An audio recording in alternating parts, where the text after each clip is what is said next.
you're like there at like 8 or 9, I forget, and then you leave at midnight. So I'm like, it's cool because you make a lot of money. Like I think in 10 weeks I made $32,000. It was a stupid amount. As an 21-year-old. Yeah. Here we are on beautiful Jones Street. You saw Ted Jones. Sponsored by Stock L Dreamery, the most delicious vegan cheese on the market. We got original smoked paprika and chili, garlic and herbs, and I'll tell you what, guys, this is the best vegan cheese you'll have. Don't forget the cheddar melt. Enjoy the episode. Did you hear that clap before you walked in? I did it. Testing the mics? Yeah, no, I was thinking everything. Yeah. Perfect timing. What's up, buddy? How are you, man? I'm good, man. Thanks for coming. Of course, thanks for having me. Luis Lopez, what's up, buddy? On the couch in Ted Jones, a world. Bro, if you want to put those headphones on, you may. There you go. If not, whatever. So that stick goes back and forth, not up and down. But okay. Make yourself nice and comfortable there. Okay, cool. Hey, I hear you. I hear you. Sounding good? Sounds good. Luis Lopez, what's up, buddy? Dad, how are you? How you doing, man? I'm good, dude. So you're coming from the apartment. How you doing?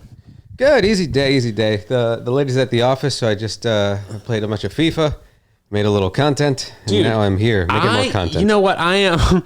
I was always just like a 2K guy or a Madden guy. All my friends were FIFA people. I don't know what it is that why I never got into FIFA. Is it maybe because like I'm too American? I don't know, because I didn't really like soccer until I started playing FIFA. Then I started liking soccer. So it's the other way around. But I think it's just such an easy game. Like the games are fast. Like you know how to pass, you know how to shoot. That's the whole thing. I feel like that out of the three sports that I just mentioned, I feel like that's one of the more difficult games to get really good at, though. I don't know, because I'm not a big 2K guy. I was going to ask. Yeah. But like, you could just get knocked out easily. Like anytime I remember in college, like there were some games that I played in FIFA and I just didn't want to play anymore. Sure, yeah, of course. And it's also like there's so much action like on every play when you play basketball or maybe you're like locked in Madden. And it's like FIFA, you got to be a little bit more patient and maybe the score would be lower. Yeah, exactly. So basketball, there's something happening every play. Someone scores or something happens. FIFA, it's a lot of going back. It's just like the sports itself. That's why it's such a So thing. who's like your favorite soccer player right now, if you have one? My favorite soccer player, probably Alejandro Garnacho. He's a United guy, Argentinian kid. He got to play with Messi and Ronaldo. What a world! Dude. Messi really taking over the whole, American soccer experience now. Yeah, I think when he signed to Miami, like he got like an insane deal. Like he can end up buying a team. He like owns part of Miami, I think, and he got the whole city. Yeah, exactly. South Beach. And what's the last thing? Oh, Apple TV and gave him a deal. And it was also the jersey sales too. Yeah, of course. So I think and also the what was it? It was a team in Saudi Arabia also offered him just like literally billions of dollars. Yeah. And insane. I think if he had taken that, it would have tarnished his legacy, obviously, but him not taking it, I feel like just made him even a bigger star. In Americans' eyes. I think if he went, I don't think it would have I think people would have just considered him like kind of retired, like, okay, that's it. And they still do it here, but now it's still like, oh, it's cool. He like stayed in not even that competitive league, but of a more like American centric place. Would you consider, you're saying that people would have maybe considered him retired because of like that league is not as competitive? Is that kind of the deal? Yeah. It's the same with the MLS, like, and Saudi Arabia. Neither one of them are that competitive compared to the league that he was in. But yeah, I think to people it's just gross that it's so much just like a money thing in Saudi Arabia. That's why they had an issue when they were buying golfers too. Yeah, dude. Yeah, everyone was like, well, you're leaving the PGA, and they're like, well, they're giving me $700 million. I'm gonna leave the PGA. Dude. Like Phil Mickelson especially, and then also, when they were even talking with golfers, people were like, well, yeah, it's a move for my family. Saudi Arabia, after this golf situation, they have the ability to maybe even change sports in general, like offering maybe tennis players more money, these individualized sports, but also like, are they going to start a basketball league? Are they going to start an American football league? Yeah. They've got the cash money to do it. I think it's easier to do things like golf and tennis because it's so individualistic that you can buy like the 5 or 6 best guys or like formerly best guys, and now it's like, oh, like look at this entire league.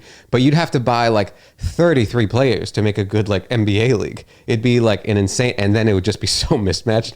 Imagine your teammates are all 5'11". But even still, they have the level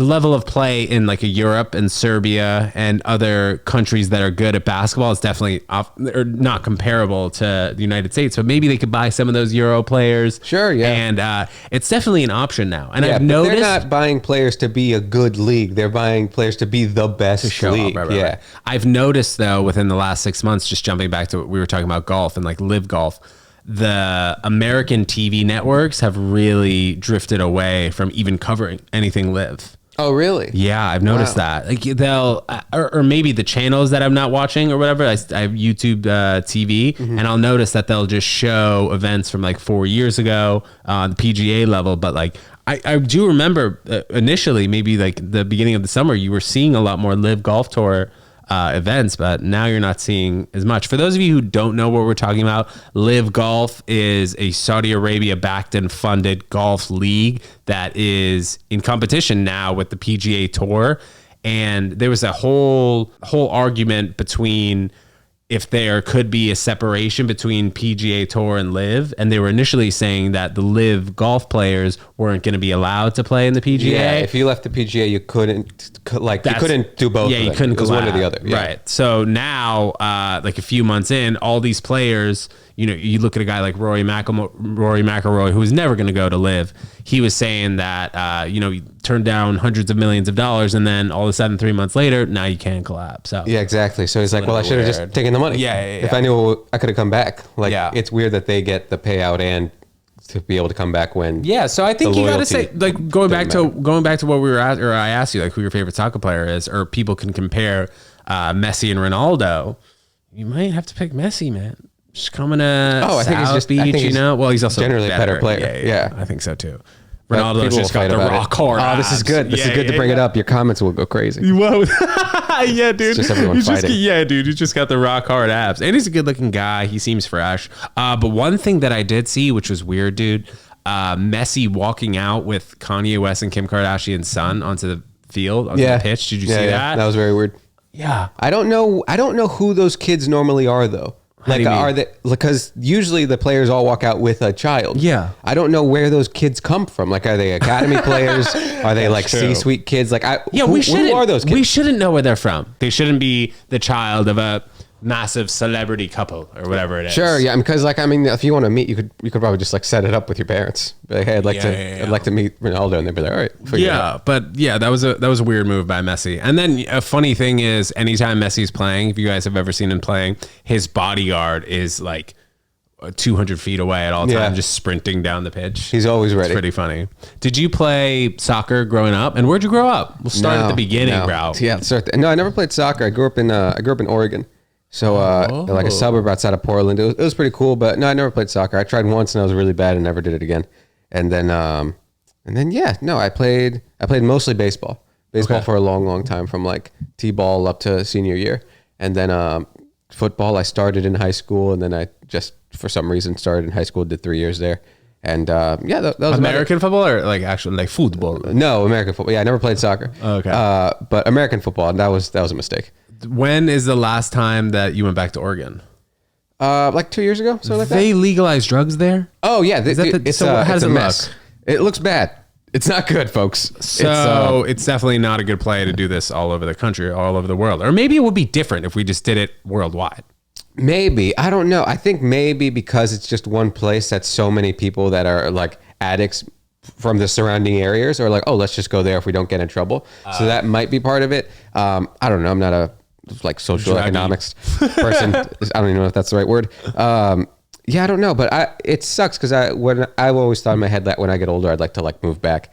But if it stays like this, I wouldn't go back. So people from maybe even bordering towns, like in California, yeah, I could see that. Yeah, they would probably they'd be like, go well, to why would Oregon I easily. risk getting in trouble here if I could go 40 miles that way and be Yeah. fine? Did you go to college in Oregon? No, I went to NYU. That's why I moved out here. Oh, all Yeah, right, nice. So I moved out here when I was 18. Went to school. I studied finance, and now I do this. So it's not the straightest progression of life, but yeah, it was fun. I've been here almost 10 years now. Were you a major? Was that your major? I majored in finance. Yeah. And then did you work at a big finance firm right out of college? No, I did it for a summer between junior and senior year. You all do this thing where it's like, all right, like it's a big internship to get. So I was like, okay, I got it. I'm going to work at this big bank. I did it for like 10 or 12 weeks. I forgot what it was. And I just hated it. I can imagine, bro. Dude, because you literally get up, you're like there at like 8 or 9, I forget. And then you leave at midnight. So I'm like, it's cool because you make a lot of money. Like I think in 10 weeks I made $32,000.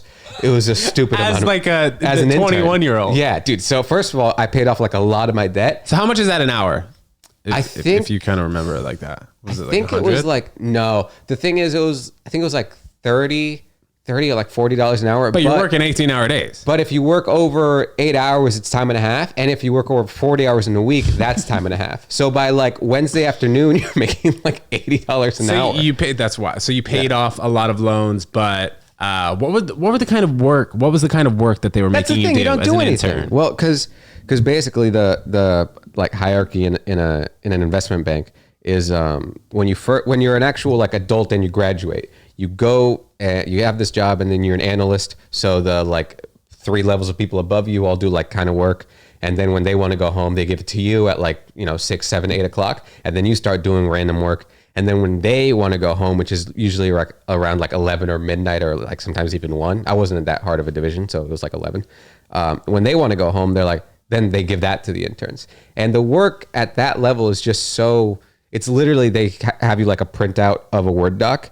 And the MD, the like head guy of your group, like he was like, all right, I don't like this comma, change this word and do this over. And I'm like, I went to corporate finance for 3 years to edit Word docs. Like it's dumb because so like such detailed things and then you just apply none of it. So most of your day is just kind of sitting there until everyone goes home. And then you do a few things on Excel and Word docs and you go home. I think interns are kind of just like a whole like thing. Like we'll see like which one of you like and who stays for a long time. But I fucked up once because you would get dinner free if you stayed past 8 and everybody did. So you'd eat at like 6 or 7, then stay after 8 to get your money and all that stuff. But what I did is when I found out that HR would leave, because HR they aren't bankers, they're just normal people. So they leave at like 6 and then they kind of trust you to be like, all right, they're here. We'll just apply whatever hours they say they work. So I found that out like halfway through the summer and I was like, oh, I'm just going to leave like after dinner. So I get free food and then there's nothing to do anyway. So fucking who cares? And then, I got an assignment at like 2 a.m. once from one of my bosses and I was asleep because I was home. And I got back and I was like, oh, I got to finish this off. I was telling my other intern friend, I was like, hey, I have to do this real quick. And he was like, oh, I did that last night. I'm like, oh, he sent this thing to everybody just to see who was still like up and like doing stuff. At 2 a.m.? At literally, I think it was like 1:30 in the morning. Abusive, dude. But dude, so when I saw that, I was like, oh, that was like the test. And I failed the test. So now I don't care at all. So I would literally just like eat dinner on the way out of the door and just lie. I'd be like, I was here till, 1 a.m. and I'd be asleep. It was awesome. The second half of once you realize you hate a job and you don't care about getting the actual job, right. You're like, well, they're not going to fire me for the last 4 weeks. So let's just lie, make a lot of money. Well, I think once you're okay with any job, probably you guys correct me if I'm wrong, but once you're okay that like with them firing you, that's got to be very just like, yeah, dude. Do you ever temp? I mean, just as like a counselor, I can't. I'm teaching tennis. Sure. No, dude. Sometimes you'll just temp around the city, and I used to do that. Like before I could make a living doing this, I would just literally go work at an office for a week and just be like, all right, I'll do whatever you tell me, but it's not like I'm actually going to try here. But did they tell you how much they were going to pay you for the week up front? You go, it's basically this agency tells you, hey, go work at this place. You're going to make $20 an hour. You'll be there from like 9 to 6. And I'm like, okay. And you go, and as long as you don't like burn the building down, they'll be like, yeah, it was fine. Yeah. It's an easy gig, and to go into anything without a worry is great. Yeah, as a temp. Yeah. The world of finance, especially being in New York, it's got to be one of the most difficult environments and probably jobs to have. It's not even a difficult job in terms of the work. It's just difficult in terms of just like tediousness, laying your life there. Be like, all right, I'll just sit here for 80 hours. And that's still the case for people coming right out of college. I'm sure. Interns, yeah. How many hours? I'm sure the hours are still insane. Maybe during like COVID, it got easier with like work from home stuff. Yeah. But I don't think so. Cause you see like now in the news, like JP Morgan and all these big banks are like, you need to come back to the office. Yeah. Just cause so much of it is just being there. Mm-hmm. But I remember like after I graduated before like 2020 and everything shut down, I would literally be like around Midtown, like doing spots and stuff. and I'd be like leaving a club at, like 10, whatever. And I'd see guys like going back into the office. I'm like, oh yeah, you just went out, like got some food. And now you have to go back to work. When you are hired as an intern, do they tell you that you're really never off, or like how is that inferred? You just know. Like, going into that job that like, well, if you're studying finance, everyone's like, oh, like, what do you want to do? This. And then you're all kind of, it's a profession that you start going into knowing what it is. It's like when you start stand up, it's like, well, I know I'm going to make fucking $500 in a weekend. And that's just the life that you go into knowing it's going to be. But yeah, it's just, I'm not even sure. That's a good point. I don't think they ever actually tell you. Right. Like, hey, it's going to be a lot of work. It just goes like unsaid. You guys know what this is. Yeah. Yeah. Because those jobs even the internships are like competitive things to get. Yeah. So if you're going to go through all that work, what it is.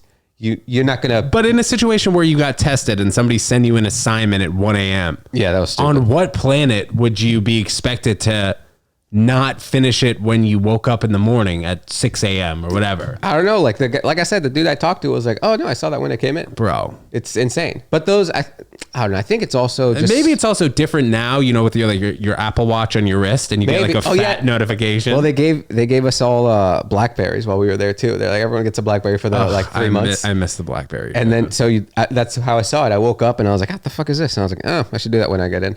But I think it's also a thing that like, if they like you and you're like a good hang, it's like stand up. They'll be like, hey, like stay up tonight, or like keep an eye out because something's going to go out. And I was not, I'm not like get you ready for the pop quiz. Yeah, exactly. But I was just like, I don't go out. I didn't do anything. So when did you decide that it wasn't for you? Like 3 weeks in. I was like, this is 3 weeks into the 12-week program. Yeah. Ish. And then I like that email went out after like 6 weeks, and I was like, oh, well, now I know I don't like it, and I'm not going to Bro, but I would also think if I was 3 weeks in and be like, oh my God, I don't like this, I'd be like, yeah, I guess I got to just hang in there for another 9 weeks to get the 50K or whatever. Yeah. Well, that's what I did. So the thing is, in my head, I was like, I don't like this, but maybe like they'll give it to me anyway. Oh. And then I'll be like, so I'll just like keep like staying late and trying. And then like I said, I didn't see that thing in time, and I was like, oh, I don't like it, and they're not going to give it to me. Yeah. So now I'm just going to fuck off. Like I went to the gym for like 2.5 hours in the middle of the day. Mm-hmm. I'd always like just stand up and walk around. They'd be like, what are you doing? Were people sleeping in the office? No, not that. Well, like I said, I never stayed that late. But I know in like other teams. Yeah, I've heard like news reports about that. Yeah. People just like there's cots in a specific room. Yeah, that's particularly during like deal season, which I don't know when that is. But that's also like harder teams like M&A teams, like what's that mean? It's like mergers and acquisitions. So that's like the stuff you read about, like Whole Foods got bought by Amazon. You have to be like awake when Japan's awake type beat. Yeah, kind of. So it's like, all right, there's so much to do, but I don't know. It was fine. Yeah. It just sounds like, hearing it from you, people go into that industry for the money, right? Yeah. On what else would you do? Finances? Yeah. No one likes this. There's like 3 like nerds per like team that are like really smart, intelligent, and like, they love it. PhD math guys, and they're the ones who like actually like do the like hardcore work in terms of figuring out what the fuck's gonna happen and with like if we do this versus that and all this shit. But those are like few and far between, and those aren't finance guys. Those are math guys. Those are quants. So the finance dudes are just kind of like, idiots. Would you guys, the bros. Yeah. Would you guys go out on like a Friday night and everyone would just get hammered? Is that like a camaraderie thing? I did it like a couple times, but like I said, I'm not like a big drinker anymore. I don't like going out particularly. So I did it like once or twice, but yeah, there are guys that went out like every Friday, every Saturday, like get bonded with the team, and then, you all like hang out. Was there a lot of cocaine in the office, if you could talk about that? Not in the office. Not that I saw, at least. I know when you went out, yeah, for sure. But not in the office. Or maybe not that you'd see. Maybe not that I just saw. Because like, dude, if you have to stay up that late sometimes, and coffee doesn't really do it for me. I'm not a cocaine guy, by the way. P.S. I've mentioned that. But like coffee for me, like, dude, I can have a coffee at a show at 10:30 p.m. and be asleep by 12. Like, yeah, I'm good. Same. Exactly. It's nice and bad because it'll keep me going for like 20 or 30 minutes, but then like I just go to bed afterwards. Now I saw the interns would have a lot of coffee and a lot of like Red Bulls and stuff. Yeah. And again, I was just like, no. Red Bull vodkas. Yeah. Damn, dude. So switching from finance to comedy, what a dramatic shift. Yeah, well, I hated it, right? And I spent 3 years in college like getting ready to do that. And I was like, well, this sucks. And then I left, and NYU, the campus is like right by McDougal Street. So I was like, oh, I love comedy. And I was like, I'll go like, like do an open mic. And then obviously when you do one, you like wait a week and you do another one. Then you start doing like 2 or 3 a week, and then wait a month, see whatever. And it starts building and building and building. Yeah. So by the time I actually graduate, I got like a normal job that just let me do stand up. And then I just did that for several years. How do you mean let you do it? Like you got out at 6 p.m. and then So not because in my head I was like, okay, once I graduate, like I just won't have a life for 3 years, because I knew I was going to do banking. And then I did it. I was like, oh, I can just have like a regular ass job. And then I did sales, which is not even a good regular job because I got fired. But that was also weird because they're like, you got to stay later to work the West Coast. And I was like, I got to go to Black Cat and do an open mic. That's more important to me than keeping this job right now. Street, baby. And so I got fired from there. And I started temping, and I got another job. And this last job I had, I stayed there for like 3 years, and then they fired me. But they gave me like a severance, so that's what helped me like go into this full time. Was that during COVID when you got that severance? No, I got fired like 7 months ago. Oh, okay. So it's a new thing, but I think the universe is weird that in terms of when you like kind of ask it for stuff, it usually starts like helping you along what you actually like need to get by. Yeah. So the severance covered me for a little bit. Then I started making enough money from like the road and like spots in the city that I am scraping by. But like I'm scraping by. Bro, I gotta say, when I saw you at Gotham like last week at Comedy Juice, bro, you were killing it. Oh, thanks. Yeah, you had a great set. It was good to see, man. Yeah, that's a fun show I'd never done before. I hope to do it again. Yeah. I'd never done Gotham actually. That was my first time there too. Yeah. It's a cool room. Yeah. Yeah. But, dope, man. Where else have you been traveling recently? Been like kind of all over the place, or all over the place. I was in El Paso for a little bit. That was a trip. Tejas. Because dude, I flew into Albuquerque and I drove down. It's like a 3 or 4 hour drive. It's not bad. Oh, I didn't realize it would be that close. Yeah, Albuquerque's like right there, and El Paso's like at the tip or whatever. Yeah. Okay. So anyway, what were we saying? And it's a border town, so I didn't know as you're driving down, literally the difference between going to Juarez, Mexico, and staying in America is just like a fork in the highway. Like that's what, so I was like, if I don't have my passport, if I go there, it's gonna be an issue. So I was just so cautious the whole time I was there, and I was kind of freaking out. I wonder what would have happened. Sorry, go ahead. I don't know. I bet you go to like the embassy and they're like, all right, who are you? And then you have to, I don't know. I didn't want to find out. Right. But yeah, I went to El Paso, did the gigs. They were a good time. So yeah, that's fun. I'm going to California and Chicago in a couple months. I'm going to Dallas, Texas again. Yeah. In next month. So just all over the place. Do you do comedy in Spanish? No, I speak Spanish like decently, but not even close to enough to do a set at all. Like, Where's your family from? Like where they grew up? Oregon? My family's from Mexico. Oh, okay. Yeah. And then they moved to Oregon, and I was born there, and then I lived my whole life there, and then I moved out here when I was 18. What was your high school experience like in Oregon? Were you by the Nike headquarters? Were there like a lot of My good brother athletes? worked for Nike. Oh yeah. My brother worked for Nike for like 6 or 7 years, a long time. What department? Just in a store for a while, then in like essentially like regional marketing. Mm-hmm. So like if a new shoe came out, he'd go to like a Foot Locker in the area, be like, "This is a new shoe. You guys should say this and this about it," and like do all the run events. It was a chill job. Did you ever see that movie Air? No. Michael Jordan movie? No. Where Phil Knight was played by Ben Affleck. It was actually a really good movie. I enjoyed it. I saw that movie by myself, dude. When's the last time you saw a movie by yourself in the theater? That might have been the first time I've ever done that. Yeah. Oh, I haven't. By myself is wild. I haven't gone to a movie theater by myself in a long time. Yeah, dude. Yeah. I went, and I think it was the 34th Street. Yeah, it was like 34th Street and between like 8th and 9th. Okay. And those seats, bro, it was disgusting. Oh, like, yeah, I imagine. Like you look at a seat and you're like, bro. A seat in New York City is insane. Hundreds of thousands of farts just living in there. Dude. It's crazy. The only time I go to a theater now is just if I'm on the road. I'll be like, a matinee in Dallas is probably fucking $7. What type of matinee? Like some sort of play, musical? No, just a movie at 2 PM. Oh, right. But yeah, so I don't know how we got. Oh yeah, my brother worked for Nike for a while, and high school was fine. I don't know. I wasn't like a really cool guy. Really? But no, God no. But what comedian do you know that was cool? Were you cool? Were you a cool Dude, kid? I was solid.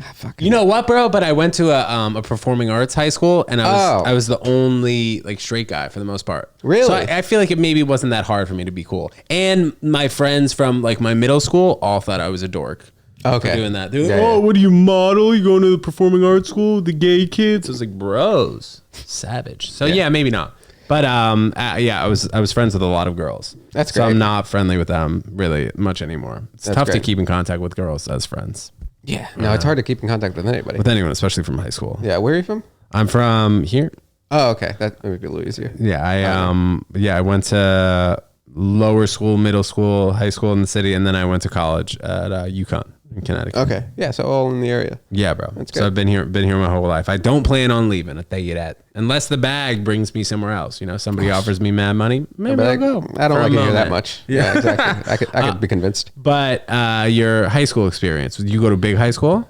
Not particularly. I think my graduating class was like, I don't know, I want to say like 1,000 kids. So like the whole school, I think was, oh wait, no. Yeah.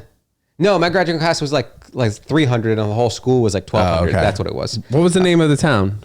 I grew up in Milwaukee, Oregon. No way. Yeah. Milwaukee? Yeah, like Wisconsin, but spelled different. But I lived there. I went to high school there. It was fine. I don't know. It's because I played baseball. So during baseball season, I had baseball friends. And I played football. So during football season, I had football friends.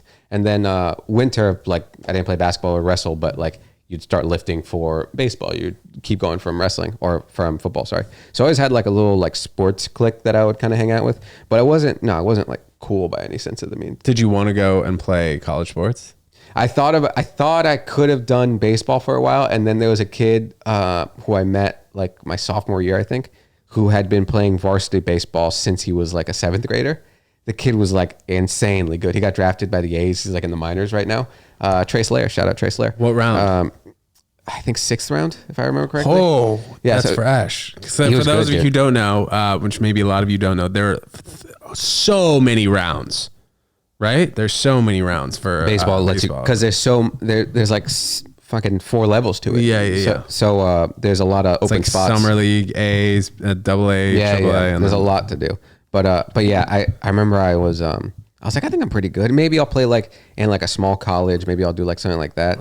And then I was like, and then I saw this fucking kid just play, and he was just way faster, hit way better. Yeah, hit but he more got often. drafted though. Yeah, exactly. But I was like, all right, well, I'm not gonna do that because that like he also worked so hard. I'm like, I'm not gonna do that. Like I'll just try to be smart. What was the kind of stuff he was doing though? Working hard as a He's baseball just- player. I mean, he's just always in the gym, always staying after, always taking extra BP. Like I'd show up to places he was already there. He played baseball year round. He took a year off to play in Dominican Republic. Oh, whoa. He was fucking Okay. insane. Yeah. And what you said he's in the minors right now? Yeah, I think Double or Triple A? I forget. I haven't kept up with him that All right, we're much. popping him up right here. What's his name? Trace Lair. Trey Slayer. Yeah, great guy. Hey, good job, bro. You're in the hopefully System. hopefully Triple A. Yeah. Soon to be in the majors. Dude. Yeah, dude. So when I was 12 years old, I decided between baseball and tennis to play competitively. Okay. I won MVP of my little league over here in like Stuytown Little League. I won MVP,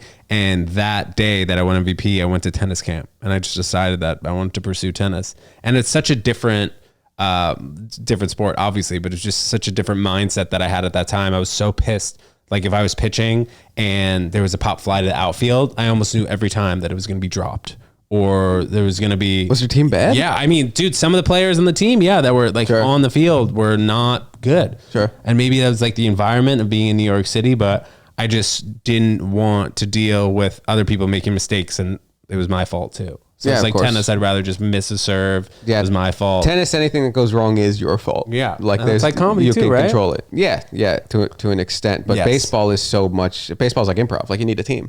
If the rest of your team sucks, it's like, Right. well, I'm going to look bad no matter what I do. Is like improv, dude. Yeah. And stand up is like tennis. Yeah, I just came up with that right here. That was freaking Hell yeah, good, dude. dude. I'm good And at I this. used to be a huge improv guy too. Oh, really? I didn't know that. Yeah. You I don't did- have that energy. I did UCB. But I did UCB a bunch, and That's then once 2020 came around and UCB shut down, I was like, all right, I got to shift to doing more stand up. Sure. And so you did both. Yeah. Okay, good. I was doing both, and then Yeah, I really thought I was going to perform like a couple times a week at that theater in Hell's Kitchen for UCB. Yeah. And then 2020 happened. And it's just gone. Yeah, dude, wild. And that happened to a lot of people who I remember like in my improv classes, or the people who were performing at those classes, you know, like when you took those improv classes at UCB, once a week you had to go to one of those shows and like you talk about it in the class, whatever. That was part of like the curriculum. Sure. And there were so many of those improv artists who just kind of lost their footing. They were like, all right, now what do I do? Yeah, you know, there's exactly. no place to do improv in the city. And I don't know, maybe were they doing improv on Zoom? I don't know. Like you can imagine, you know, doing stand up on Zoom is difficult, but imagine doing improv exactly. on Zoom. Maybe it would be like slightly easier because you have time to like think about your ideas, but Sure, but everyone's just talking over each other. The squares lighting up. Yeah, Be a mess. you're not even together. Yeah, it would be a major issue. But I feel like the people that really wanted to do something during COVID, even though it's way harder, would like find a way to do it. That was also a beautiful thing you saw. Because even during the pandemic, if like there were a few comics who were like, dude, we'll do something in the park. Like everyone would be 17 feet away and it'll be terrible. But like I want to get up. I remember you were doing like a good amount of shows in the park, right? I was always, because I want to do nothing else. So I have to go do the thing I want. If I almost did this thing with like an auditorium with like cars that like Stand Up New York was putting on, rest in peace.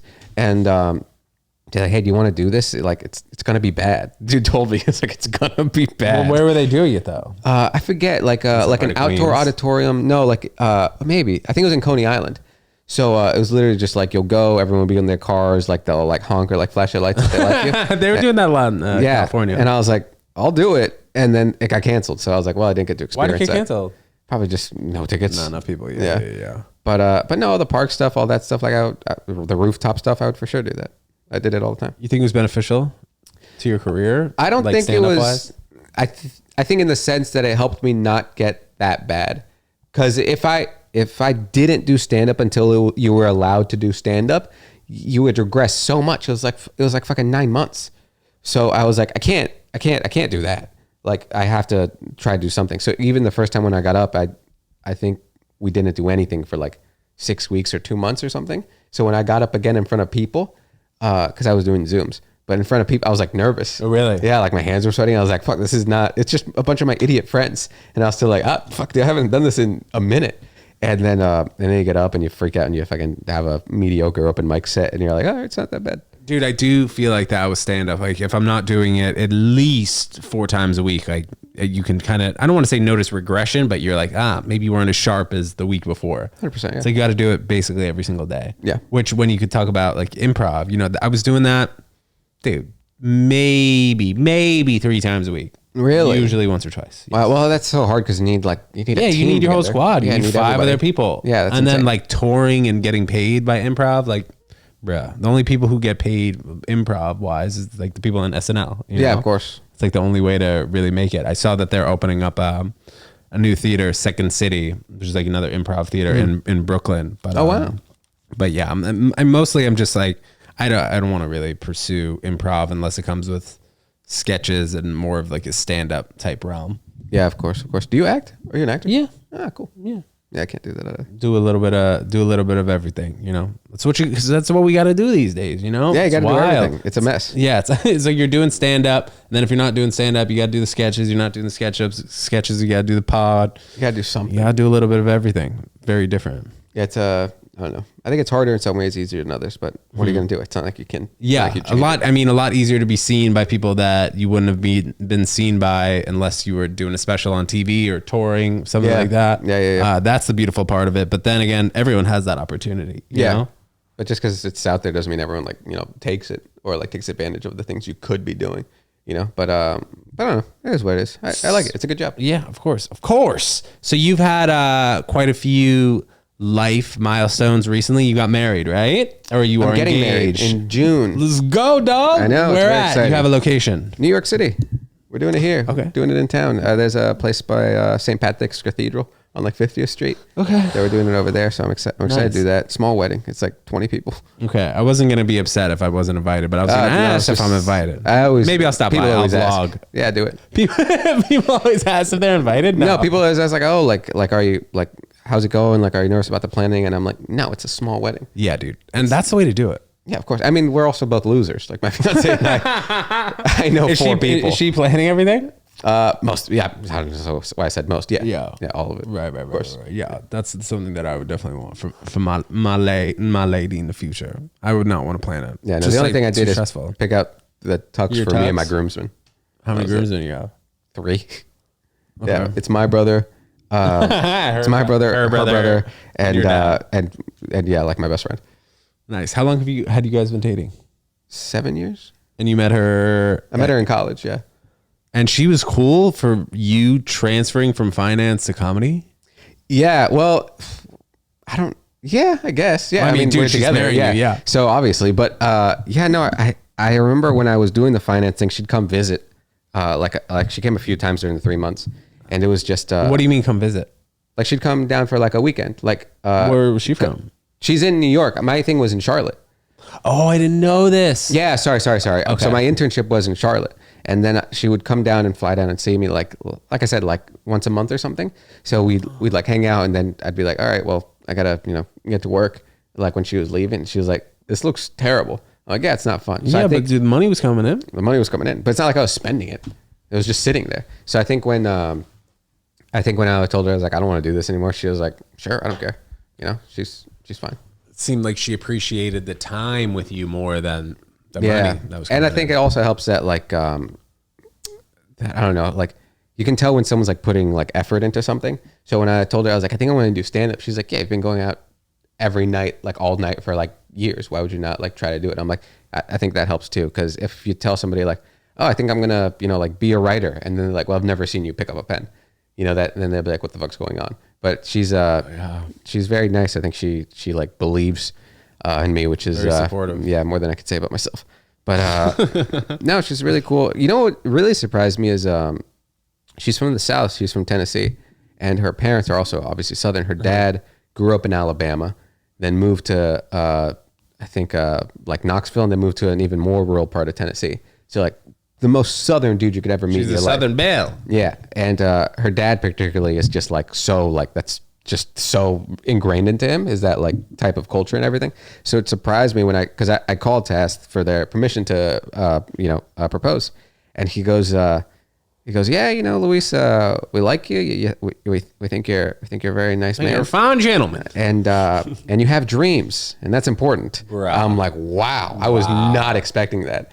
So you never really shown like full support like that until that message? No, I have from like, she was obviously like buying in, like my mom was super cool about it. But in my head, when I would think about like an older Southern man, he'd be like, I would be like, dude, get a job. You're going to like have to support my daughter, like do something. And then he was just like, he's like, you have dreams, and that's important. And I was like, oh, well, I wasn't expecting that. I was like, that's probably thank the you. best thing a father-in-law could ever say. Oh yeah, dude, he's You hear that, future father-in-law? he's a great guy. That's great, bro. Wow. Very supportive group you got, squad. Do you have Yeah, I'm very lucky. You have any siblings? I have one older brother. What's he doing? He works for Timberland. Oh yeah, you said that he works at Nike, but now he works at Timberland. Now he works at So Timberland, he gets yeah. you free Tims or what? I have a pair. Yeah. He got you free ones or Yeah, no? well, he works in like the what's it called, like influencer marketing space. So, So he probably gets he massive has like amount a of lot shoes. of stuff that he just has to give out to people. And I was gonna ask, what does that look like? Influencer marketing for Timberland. I'm not entirely sure what he does day to day, but I know like Jalen Brunson like wore a pair of boots that he sent him. Okay, Because he was okay. like, here, have these, and then he. Oh yeah, I actually guess wore that 'em. makes sense. Yeah. You like kind of focus on like on athletes and maybe rappers because that's usually like the Yeah, kind that's of, the like, demo for that kind of clientele. thing. Yeah, exactly. Interesting. But dude, he got to meet Fat Joe. He met like AI. He I don't know. There's so many like cool people that he's gotten to like hook up with just because they're so into like Timberland as like a fashion brand. Mm-hmm. So it's cool to see. He's doing great. He lives in New York? He lives 6 blocks away from me. No way. Yeah, I live on 80th and he lives on 86. Was that coincidentally that you guys ended up kind of in the same area? He moved out to New York initially like 3 or 4 years ago, just because a job got him out here. And then when he moved out here, he was like, let's live together. I'm like, sure, I live in a shithole. And then we got another apartment we got an apartment together in Harlem, got another one in Harlem. And then I moved out. So he lived in Harlem. I live in the Upper East Side. And then he was like, I'm moving. I'm going to come to your neighborhood. How much older is he? 7 years, you said? 6. My dad used to live on 89th and Madison up there. Oh, really? In that big red building, if you're familiar with that area. Not that familiar, but I know the area, just not the building. Yeah. It was all right when I lived up there. I was in college at that particular time. So anytime I come back, Yeah. I go to that area. That's awesome. I love the Upper East Side. It's quiet. It's Yeah. nice. It's clean. Yeah. It gets a bad rap sometimes. Yeah. It gets a bad rap, but it's a good time. Nah, I like it. You're crushing the stand-up scene. It's great to see. You know, I think I first saw you like hanging around. We were hanging around at clubs, and now, yeah, bro, you're really hitting the road running. It's good to see. Thank you. No, it's it's good. It's obviously like a lot of work, and it's stressful now because it's when you try to make something like your job, it sucks because it's like, well, fuck, now now there's so much added pressure to it. But like when you think about it, I'm like, I'm making a living talking about my dick. It's gonna be fine. Like this is it doesn't really get much better. Like people lay brick, like you'll be okay, you know. But no, you know, it's a lot of fun. I'm trying to keep touring and just grow a following and you know, get rich and famous. Yeah. So was there a moment that you thought that you wouldn't get to this point?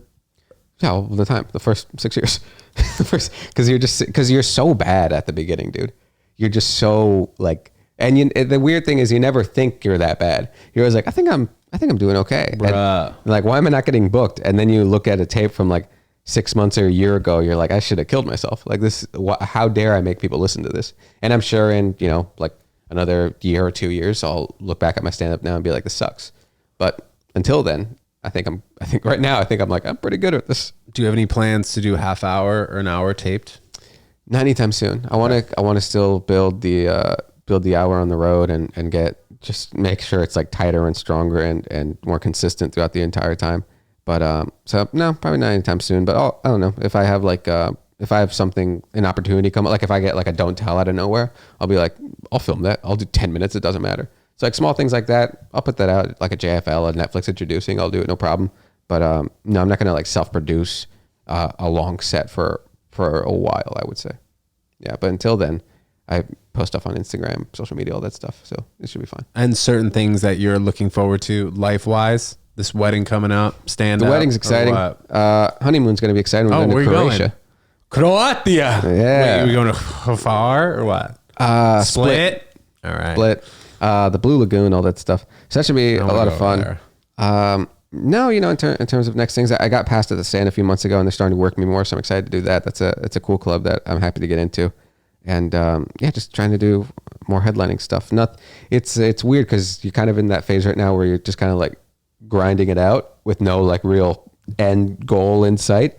But when something pops up, then you know we'll be ready for it. And I'm like, yeah, let's do this. How long is that honeymoon, by the way? It's a week. Okay. Yeah, I think it's 8 days. Yeah. So just hotel, little cruise, maybe. Yeah, we have a few like Airbnb experiences. So we're gonna go like horseback riding. We're gonna go like on a boat trip. We're gonna go to an olive farm, like all sorts of stuff. I don't know. She found a bunch of cool shit to do, so I'm excited. Yeah, there you go. Yeah, and doing the wife's job. Love it. Exactly. And then what were you saying? I forget. Doesn't matter.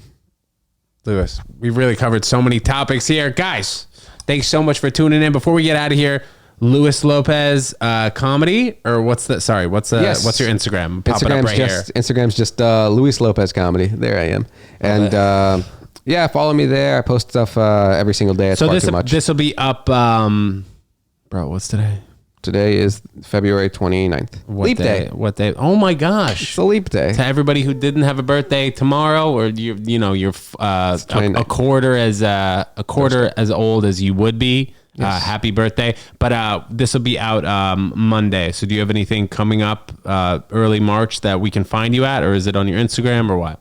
March, I'm in town the whole month. April, I'm in Dallas, so please come out to that. And then May, I'm in San Francisco and Chicago. Chicago, if you're in Chicago, please come out. I want to sell out Zanies. Love it. It's on a Sunday. But yeah, follow me on Instagram. I'll post all my shit there. I'm starting a podcast soon, so keep an eye out for that. Let's go, dude. And it'll be a good time. Yeah, but, let us know if you have any questions about the tech or lights. We got a lot of shit going on here. By the way, Luis Lopez on Margarita Monday at the Comedy Shop on March.